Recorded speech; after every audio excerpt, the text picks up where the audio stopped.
Good morning. Looking outside, we are mostly cloudy. You can see there is a little bit of a break in the cloud cover. There's Venus there just trying to peek through some of those clouds and the haze that we have as well. There's fog forming in the valley, all that moisture in the southern valley especially helping to contribute to some fog. And speaking of that moisture, here's a look at some of our rainfall reports. Look at Havana. They were the big winner here. And we say that because I know that there's a lot of places that could use the rain. And this made up for, at least in this one spot, much of the drought in that region in a hurry. We could add to that still, but this helps out a lot. Foreman, a 3.5-inch report there too. So southeastern North Dakota is a real focus for that.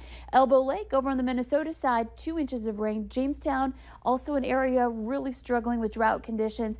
A little over an inch of rain there, and here in Fargo, a little over an inch as well for our rain totals here, right here in town and in and around the metro. It varied a little bit, but right around that inch range for Fargo-Moorhead over the weekend. So some good rain fell Sunday. It kind of kept our temperatures down. This was in the southern valley, of course, but I think it was welcome for a lot of people. You could see where the radar is estimating rainfall over the last 48 hours. Basically, Highway 10, I-94 south from there in that region up to the north. A much different story for you. And where we have these red bullseyes in southeastern North Dakota, that's where that heaviest rain fell. So back over to Ellendale and again the Havana area, some of the heaviest rain we saw. Now checking out the radar right now, we still have some rain in the valley, still lingering in places like Wadena, back over to eastern Becker County, eastern Otter Tail along Highway 10 there between Detroit Lakes and beyond toward the east there toward Brainerd. Now visibility is going to continue to be an issue where we've got that fog that either is hanging on or still developing in some areas. In Bemidji, we're at 1/4 of a mile for you.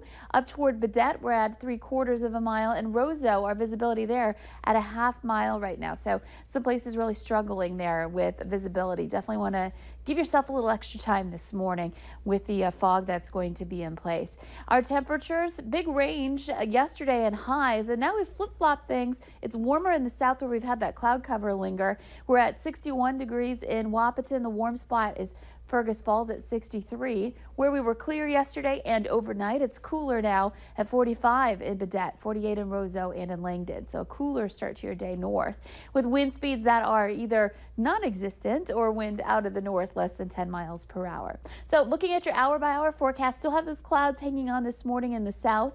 Up to the north, again, clear there. So we're going to warm up pretty quickly by noon into the low to mid 70s. Southern Valley more likely into the 60s to near 70. And into the afternoon, those clouds start to break up, which is great. So we can get some sunshine, a little break from the gloom in the Southern Valley for today. And temperatures responding nicely back into the 70s. Still not hot. Still not feeling that August heat, but warmer than it was yesterday in the south. This evening, nice and quiet as well. Heading into tomorrow, we start off the day quiet, but we increase our chances for rain and thunderstorms coming up for tomorrow night. Starting off tomorrow morning with clear skies, then we start to have those clouds build in throughout the morning hours. You can see noon, we're looking at mostly cloudy skies for a good portion of the valley. And into the afternoon, variable cloudiness. A lot of moments, though, where we're stuck under the clouds.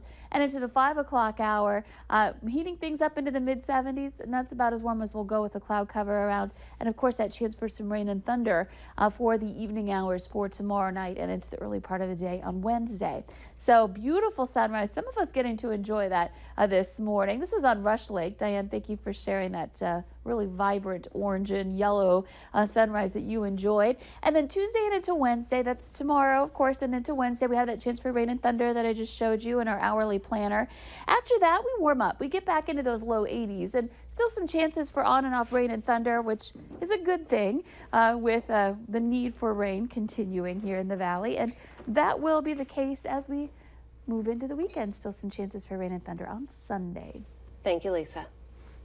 Still to come here on the Valley today, there's only a few weeks left now to take part in some fun summer activities here in the Fargo-Moorhead area. I'll tell you what it is next.